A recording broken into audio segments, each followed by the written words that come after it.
예수께서 이르시되 오히려 하나님의 말씀을 듣고 지키는 자가 복이 있느니라 하시니라.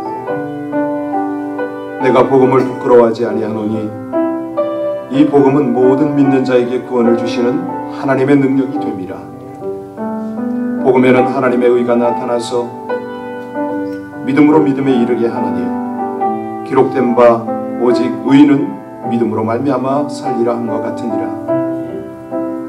오늘도 주의 백성들에게 승리를 주시기 원하여 하나님을 예배하며 주의 말씀 곧 복음을 붙잡게 하심을 감사를 드립니다. 어떤 상황 어떤 조건에서도 견실하여 흔들리지 않게 하여 주옵시고 항상 주의 일에 더욱 힘쓰는 이 백성들 되게 하여 주시옵소서. 예수님 이름으로 기도하옵나이다. 아멘. 어제 저녁에 임종원 목사님의 메시지를 들으셨나요? 네. 복음과 권세 이런 제목으로 무당들 이 박수무당 할 것 없이 뭐 다 그냥 영적으로 대결을 하고 물리치고 이런 장면들을 간증하고 또 우리에게 많은 도전과 격려를 했지 않습니까? 어제 집회가 끝나고 한 분이 가지 않는 거예요. 목사님, 제 주변에 한 서너 명이 이 귀신 들린 사람들이 있는데 어떻게 하면 될까요? 아주 구체적으로 저에게 물어왔습니다. 오랜만에 참 감사하다. 지금 이 세상이 영적 전쟁이잖아요. 그런데 평신도가 딱 그렇게 아주 말씀을 받고 용기를 내서 어둠의 역사하고 대결을 하겠다고 딱 나왔는데 얼마나 고맙고 든든했는지 모릅니다. 여러분, 이제 이런 메시지가 사실은 좀 굉장히 민감해요. 모르는 보수 쪽에서는 또 2단, 3단 시시비비가 나올 거거든요. 그럼에도 불구하고 분명한 것은 지금은 어둠의 역사들, 공중권세 잡은 악한 영들과의 대결을 하는 그런 영적 전쟁 시대가 분명합니다.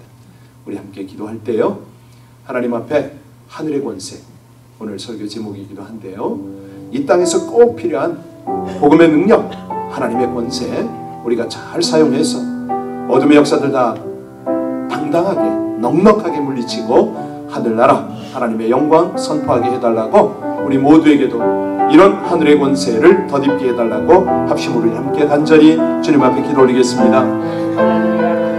우리 아버지 하나님의 은혜, 하나님의 권세, 우리 아버지 하나님의 영광을 찬양합니다. 하나님, 다니엘 기도회를 통해서 우리가 꼭 알아야 되는 것들, 놀라운 하늘 권세 있는 방법, 복음의 능력 사용하는 그 놀라운 아버지 하나님의 역사들을 가르치심을 감사합니다. 이 땅에 지금 이 시대를 살아가고 있는 모든 하나님의 백성들, 하나님의 교회들, 우리 모든 성도들이 한결같이 우리 아버지 하나님의 나라, 아버지 하나님의 영광을 위하여 이 귀한 하늘 권세를 잘 사용할 수 있도록 능력을 베풀어 주시옵소서. 확신을 더하여 주시옵소서. 넉넉히 승리하게 하여 주옵소서. 우리의 싸움은 혈과 육이 아니라 공중 권세 잡은 악한 영들과의 전쟁이라 주님 말씀하셨사오니 전신갑주를 입고 넉넉히 모든 악한 권세들을 주 예수의 본능으로 권세로 물리치고 하나님의 지혜, 아버지 하나님의 역사를 이 땅 가운데 드러낼 수 있도록 하나님 은혜 베풀어 주시기를 간절히 원합니다. 오늘도 우리로 이 땅에서 주의 백성 하나님의 군사로 살아가게 하시는 예수님 이름으로 감사하며 기도하옵나이다. 아멘. 다니엘서 2장입니다. 다니엘서 2장 24절부터입니다. 다니엘서 2장 24절부터 35절까지의 말씀을 우리 합독하시겠습니다. 같이 봉독하십니다. 이에 다니엘은 왕이 바벨론 지혜자들을 죽이라 명령한 아리에게로 가서 그에게 이같이 이르되 바벨론 지혜자들을 죽이지 말고 나를 왕의 앞으로 인도하라. 그리하면 내가 그 해석을 왕께 알려드리리라 하니 이에 아리옥이 다니엘을 데리고 급히 왕 앞에 들어가서 아뢰되 내가 사로잡혀온 유다 자손 중에서 한 사람을 찾아내었나이다. 그가 해석을 왕께 알려드리리다 하니라. 왕이 대답하여 벨드사사리아 이름한 다니엘에게 이르되 내가 꾼 꿈과 그 해석을 네가 능히 내게 알게 하겠느냐 하니 다니엘이 왕 앞에 대답하여 이르되 왕이 물으신 바 은이란 것은 지혜자나 술객이나 박수나 점장이가 능히 왕께 보일 수 없으되 오직 은이란 것을 나타내실 이는 하늘에 계신 하나님이시라. 그가 느부갓네살 왕에게 후일에 될 일을 알게 하셨나이다. 왕의 꿈 곧 왕이 침상에서 머릿속으로 받은 환상은 이러하나이다. 왕이여 왕이 침상에서 장래일을 생각하실 때에 은밀한 것을 나타내시는 이가 장래일을 왕에게 알게 하셨사오며 내게 이 은밀한 것을 나타내심은 내 지혜가 모든 사람보다 낮기 때문이 아니라 오직 그 해석을 왕에게 알려서 왕이 마음으로 생각하던 것을 왕에게 알려주려 하심이니이다. 왕이여 왕이 한 큰 신상을 보셨나이다. 그 신상이 왕의 앞에 섰는데 크고 광채가 매우 찬란하며 그 모양이 심히 두려우니 그 우상의 머리는 순금이요 가슴과 두 팔은 은이요 배와 넓적다리는 노시요 그 종아리는 쇠요 그 발은 얼마는 쇠요 얼마는 진이었나이다. 또 왕이 보신즉 손대지 아니한 돌이 날아와서 신상의 쇠와 진흙에 발을 쳐서 부러뜨리매 그때에 쇠와 진흙과 놋과 은과 금이 다 부서져 여름 타작마당에 겨같이 되어 바람에 불려간 곳이 없었고 우상을 친 돌은 태산을 이루어 온 세계가 가득하였나이다. 아멘. 마침내 다니엘이 왕의 꿈을 찾았습니다.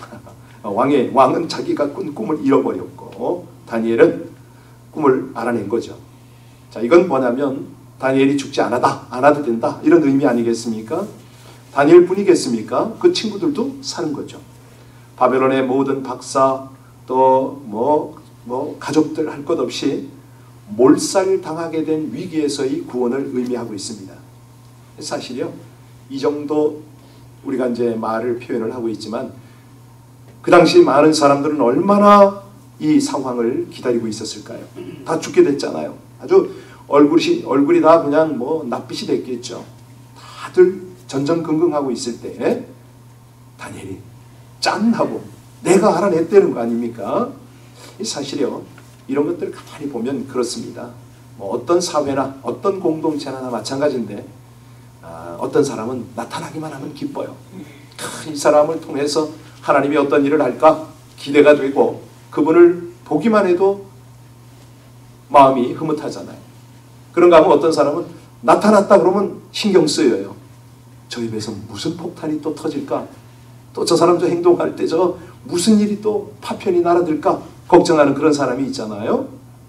우리 그리스도인들이 이 새벽을 깨우고 하나님 앞에 날마다 믿음으로 살아가는 목적 중에 하나가 하늘의 평강, 우리 하나님의 기쁨을 나누고 싶어서, 아니 그게 나누어지니까 우리가 이런 생활을 하는데, 오늘 본문으로 돌아가면요, 사실 많은 사람들이 도대체 이 왕의 꿈을 어떻게 알아낼까 전전긍긍하고 있을 때 다니엘이 우리가 한번 하겠다고 약속을 했잖아요. 그래서 이 다니엘이 왕의 꿈을 알아내기를 많이들 기다렸을 겁니다. 마침내 다니엘에게 그 꿈이 나타났다는 거 아닙니까? 자, 다니엘이 다른 사람들의 목숨을 구원하는 해답을 가지고 있으면서 이걸 혼자 가지고 있을 수가 없는 거예요. 아마도 딱 알아냈고 하나님께서 알려주셨죠. 그 다음에 다니엘의 표정이 어땠을까요? 빛났겠죠. 환했겠죠. 여유가 있었겠죠. 얼굴에 웃음이 머금었는지도 모릅니다. 한시라도 빨리 이 소식을 가서 알려야겠다. 부지런히 다니엘이 갔던 거 아닙니까? 사실요, 이런 것들이 어쩌면 우리의 복음이 되어야 합니다. 어제 임종원 목사님 딱 그러잖아요. 자기가 의도하지 않았는데 그 무당집에 인도를 받았고 하나님의 감동으로 그곳을 갔고 그 다음부터 되더라 이거예요. 하나님이 하시더라 이거죠. 그러면서 그 동역자들이라고 그랬나요? 함께 일하는 사람들, 그들을 통해서 이게 더 많은 무당집이나 점쟁이 집에 나타나길 원했던 그 간절함이 있었잖아요. 보면서 맞아, 복음이 바로 저건데, 복음이 가서 닿기만 하면 어둠의 역사는 물러가고 그곳에 모든 속박들이 벗겨지면서 하나님의 구원이 거기 나타나는데, 사실 우리가 그런 부분에 있어서 오늘 본문이 우리에게 또 깨달음을 주고 도전을 주고 있습니다. 24절 한번 보고 본문 안으로 한번 들어가겠습니다. 이에 다니엘은 왕이 바벨론 지혜자들을 죽이라 명령한 아리에게로 가서 그에게 이같이 이르되 바벨론 지혜자들을 죽이지 말고 나를 왕의 앞으로 인도하라. 그리하면 내가 그 해석을 왕께 알려. 그렇습니다. 어쨌든 왕의 꿈을 되찾은 다니엘의 공로, 이건 뭐 그 친구들 간의 문제만은 아니죠. 궁중 전체에 이루 말할 수 없는 큰 희망이었습니다. 지금 조금 전만 해도, 얼마 전만 해도 불같이 폭발한 왕의 분노 다 죽이려는 거 아니에요. 아주 살벌했죠. 궁중 분위기였습니다. 이 분위기를 다시 부드럽게 할 수가 있잖아요. 왜냐하면 이게 이 살벌함이 결국은 나라 전체가 파멸로 치닫게 되는 그 과정입니다. 그런데 다니엘이 이걸 이제 막고 있는 거예요. 사실 이렇게 될 때요, 가만히 보세요. 무임승차하는 사람이 있습니다. 열심히 기도해가지고 하나님의 뜻을 알아내고 하나님의 역사를 전하는데 거기에 살짝 숟가락 하나 얻는 사람이 있어요. 세상에 그런 사람 많이 있잖아요. 그죠? 예. 내가 거기다가 25절 한번 보시기 바랍니다. 25절. 거기에 이제 그런 사람이 나타납니다. 같이 읽겠습니다. 이에 아리옥이 다니엘을 데리고 급히 왕 앞에 들어가서 말하되 내가 사로잡혀온 유다 자손 중에서 한 사람을 찾아내었나이다. 그가 그 해석을 왕께 알려드리. 아니, 아리옥이 지금 가서 뭐라고 그러니까 왕 앞에 자기가 찾아냈대요. 진짜 찾아냈나요? 찾아왔죠. 아니잖아요. 다니엘이 갔잖아요. 지금 다니엘이 아리옥에게 가서 왕에게 좀 전달하라고 한 거지, 이 아리옥이 찾아낸 게 아니죠. 아리옥은 어떤 사람입니까? 왕의 명령을 받아가지고 이 박수와 술객들을 처형시키는 바로 그 위치에 있던 사람 아닙니까? 아니, 개인적으로 몰살당하게 된 박사들을 동정하거나 불쌍히 여겼는지는 모르지만, 예, 이 아리옥의 임무는 사형집행이에요. 그 일환으로 다니엘을 죽이려고 했을 뿐입니다.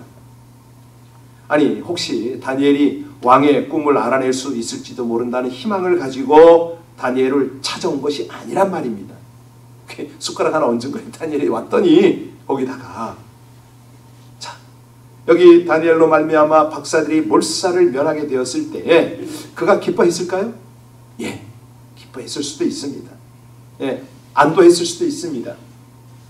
근데 그것보다는 왕의 꿈을 알아내는데 나의 공로가 여기 있다 하고 약삭빠르게 주장하는 것이 아마 그의 관심거리였는지 모릅니다. 그러니까 성경에 이런 표현이 되어 있죠. 여러분, 이런 사람을 만날 때 우리는 어떻게 해야 됩니까? 사실은 좀 얄미울 수가 있어요. 예, 아니, 지금 많은 사람의 목숨이 왔다 갔다 하고 나라가 파멸에 치고로 그냥 치닫는데 자기 어떤 위치를 잡으려고 그러고 이속이나 챙기려고 그러고 이런 것들을 보면 어떤 느낌이 듭니까? 예전에요, 한국에 한때 그런 그 흐름이 있었어요. 캠페인인데 캐톨릭에서 나온 것, 내 탓이요, 내 탓이요. 기억나세요? 예, 잘 되면 내 탓, 잘못되면 조상 탓. 근데 이걸 한번 바로 잡아보자. 그냥 남들에게 제발 좀 그 책임 전가 그만하고, 예, 내가 이 모든 것들을 책임지는 이런 것들을 한번 해보자. 여러분, 이런 것들이 왜 필요하죠? 이것은요, 이기적이고 비열한 습성은 자신의 잘못마저도 다른 사람의 탓으로 떠넘기려고 하잖아요. 그런 일이 참 많습니다. 죄송합니다.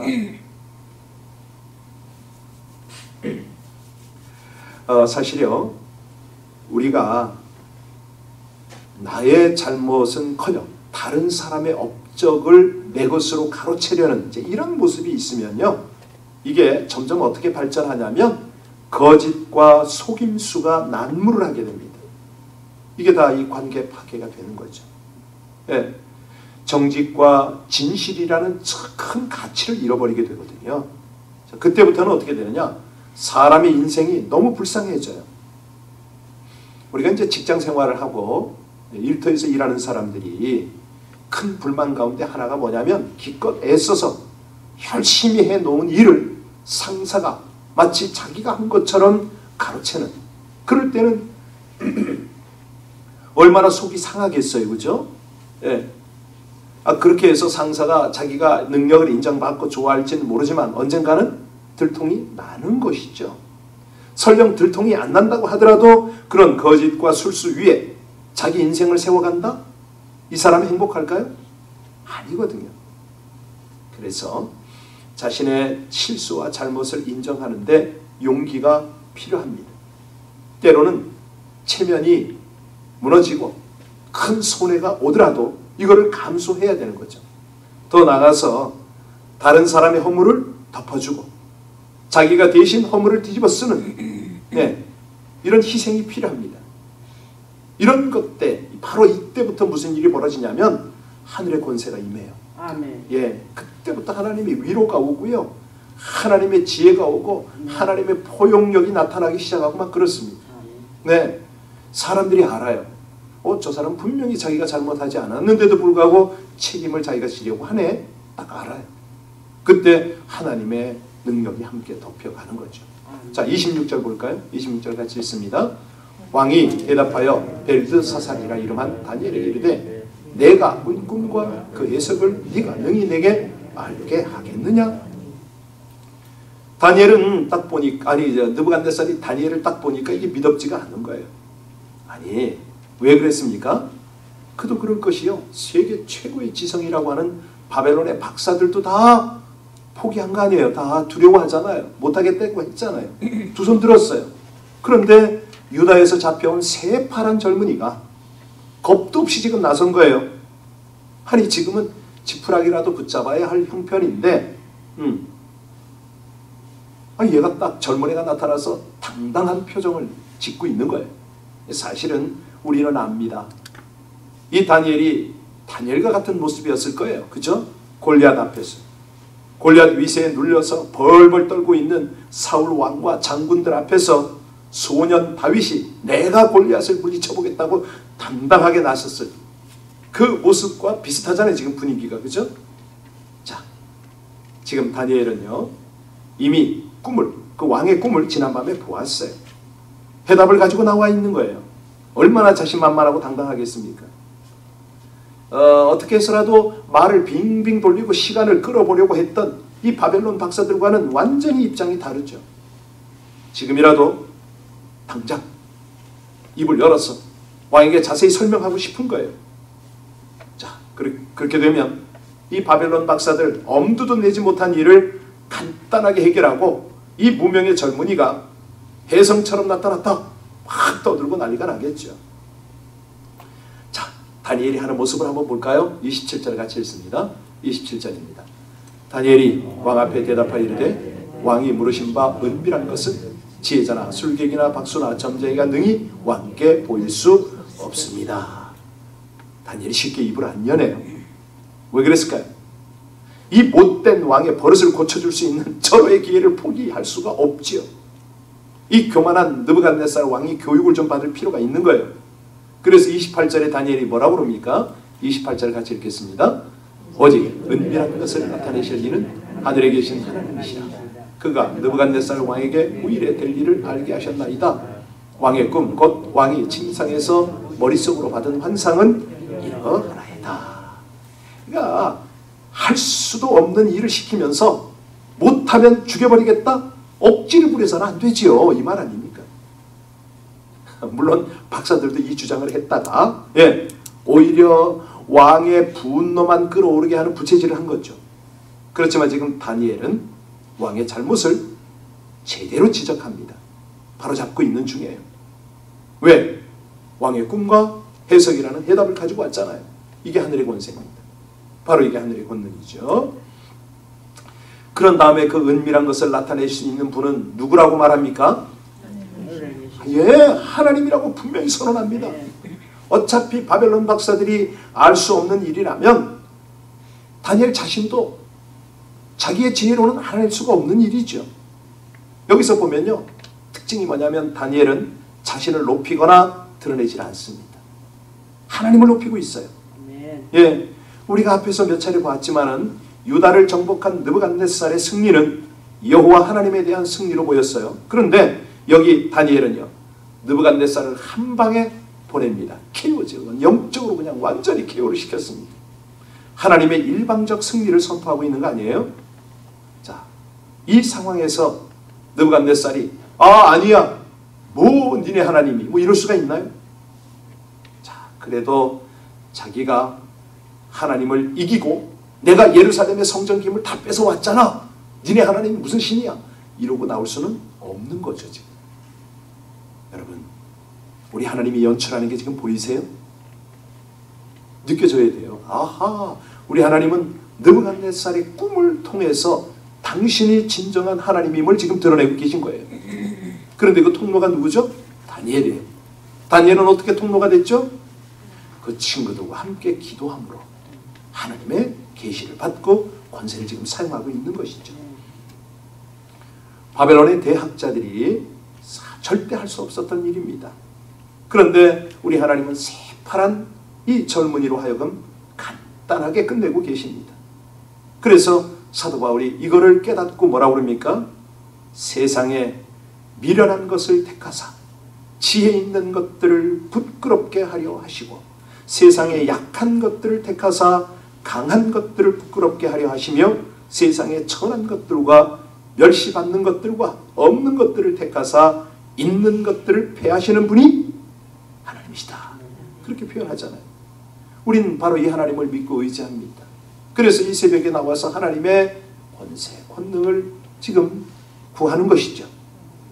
왜? 우린 보잘것없어도 하나님은, 위대하신 하나님은 우리를 통해서 얼마든지 위대한 일을 행하실 수 있음을 믿습니다. 29절 볼까요? 다니엘이 뭐라고 소개합니까? 왕이여, 왕이 침상에서 장래일을 생각하실 때에 은밀한 것을 나타내시는 이가 장래일을 왕에게 알게 하셨으며, 여기서 다니엘이 소개하고 있는 하나님은 왕이 침상에서 생각하던 것까지도 다 안다는 거죠. 장래일을 알려주신다는 거예요. 느부갓네살이 잊어버린 것을 다시 알게 하신다는 거죠. 여러분, 이 침상이 어떤 곳입니까? 매우 비밀스러운 곳이에요. 아니, 일반 사람도요, 자기 침상 안 보여주려고요, 거기서 뭘 어떻게 하는지 모르겠는데 문 꼭꼭 닫잖아요. 하물며 왕의 침상입니까? 어떻습니까? 가장 보안과 경계가 철저한 곳이에요. 여러분, 권력자 중에서 잠자다가 살해당하는 사람이 적지 않잖아요? 삼국지에 보면 장비도요, 잠자다가 부하 손에 목숨 잃잖아요. 이런 일을 방지하기 위해서 권력자들은 침실 경호에 무엇보다도 많이 신경을 씁니다. 그러니까 이 침실은 가장 깊은 곳, 가장 안전한 곳에 위치하고 있어요. 가장 믿을 만한 경비대가 지키고 있어요. 그만큼 비밀스러운 곳이라는 거죠. 그런데 하나님은 그 비밀스러운 침상에서 일어난 일을 다 알고 계신다. 예. 아니, 아람 왕 때도 그런 일이 있었고 다 있었죠. 그죠? 이스라엘과 전쟁을 벌이고 작전을 세울 때 이번에는 어디에다 진을 베풀고 어디에 매복을 했다가 어디로 습격한다. 아무리 비밀리에 작전을 세워도 그것을 어떻게 알았는지 이스라엘 왕에게 걸려들지 않았습니까? 그러니까 아람 왕이 뭐라고 그래요? 분명히 자기 편에 배신자가 있어서 그 정보를 저에게 넘겨준다고 생각을 했어요. 그러니까 부하가 뭐라고 그러죠? 이스라엘에는 엘리사라 하는 선지자가 있는데 왕께서 침실에서 하신 말씀이라도 그대로 이스라엘 왕에게 보고합니다. 그러니까 하나님의 권세, 하나님의 지혜는 이렇습니다. 하나님이 주시면 그래요. 우리는요, 누구나 자기만의 비밀을 가지고 있어요. 아무도 모르는 비밀, 누구에게도 말할 수 없는 비밀이 있죠.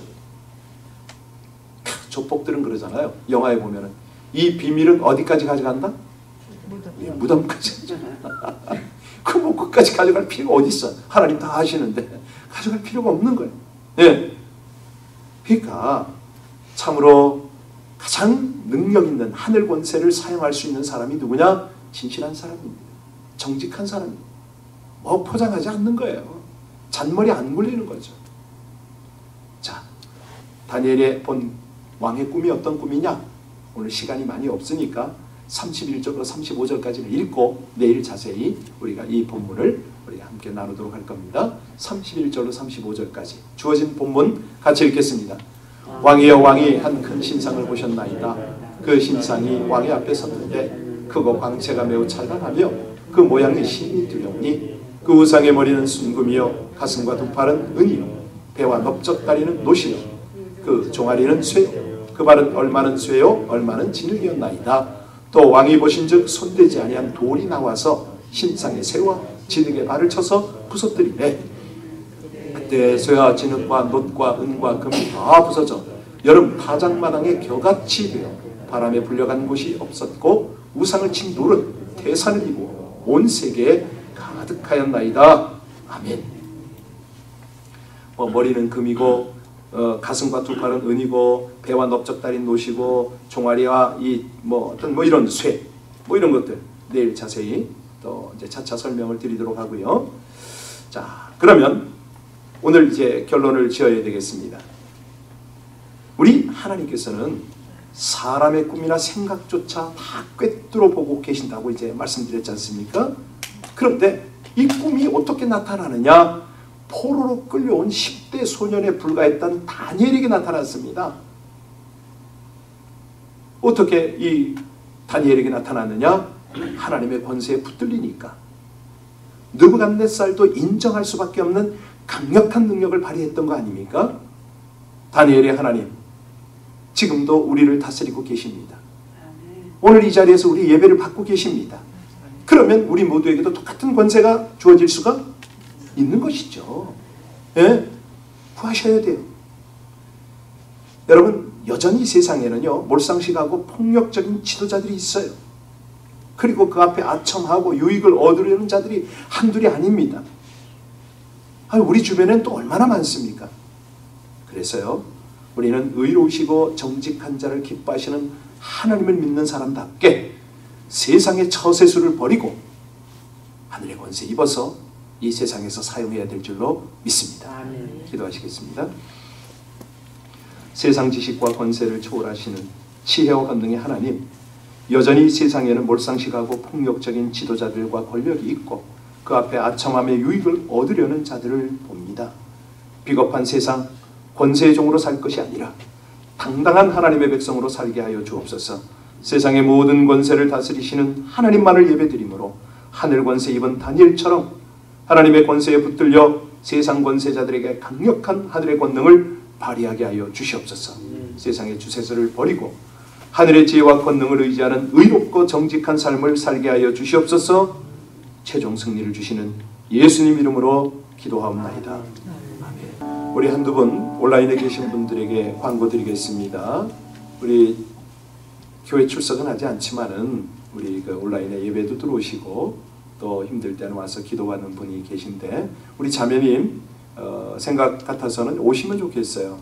머리가 지금 굉장히 혼란스럽고 아프다고 말씀하시고 기도 부탁을 하셨는데, 이런 것들은 혼자 처리가 안 될 때가 많습니다. 그럴 때는 오셔서 함께 기도하고 중보하고 안수기도 합시다. 필요하면 축사도 해야 됩니다. 우리 함께 이 아침에 기도할 때요, 이 다니엘의 영성, 하나님이 주시는 이 하늘의 권세에 입도록, 우리 혹시라도 지금 흩어져서 교회 오지 못하는 이런 분들이 어둠의 권세 때문에 여러 주변의 악한 영향력 때문에 힘들어하고 또 사로잡혀 있다면, 이런 것들이 우리 주 예수의 권세밖에는 다른 방법 없습니다. 그냥 입으로 하는 거 아닙니다. 내 속에 계신 주님의 권세, 권능이 나타나서 넉넉히 이길 수 있도록, 내가 안 될 때는 주변의 도움을 받도록 함께 합심을 하면 삼겹줄은 끊어질 수가 없습니다. 우리 함께 기도할 때요, 하나님, 정말 이 땅에 내가 드러나고 나의 유익이 있기 위해서가 아니라 하나님의 복음이 드러나고 하나님의 구원의 역사가 나타나기 위하여 우리는 기도할 것입니다. 하나님의 권세를 입혀 주옵소서. 우리 합심으로 함께 간절히 주님 앞에 기도 올리겠습니다. 할렐루야, 할렐루야. 주님의 은혜, 주님의 사랑 진실로 감사를 드립니다. 이 아침에도 하나님께서 주시는 은혜가 이 백성들에게 너무나 놀랍고 감사해서 하나님의 은혜 없이는 이 백성이 살 수 없음을 고백하며 오늘도 하늘 권세 있기를 간절히 원합니다. 이 악한 영적 전쟁터에서 주의 백성들이 넉넉히 이길 수 있도록 성령으로 함께하여 주옵소서. 하늘 권세로 함께하여 주시옵소서. 아버지 하나님, 우리 속에 계신 우리를 성전 삼아 우리와 함께 동고동락하시는 우리 주 예수 그리스도의 권능, 그 권세를 의지하오니 주여 주장하여 주시는 아버지 하나님의 놀라운 역사를 나타내 주옵소서. 하나님, 하나님 아버지를 믿어 주시옵소서.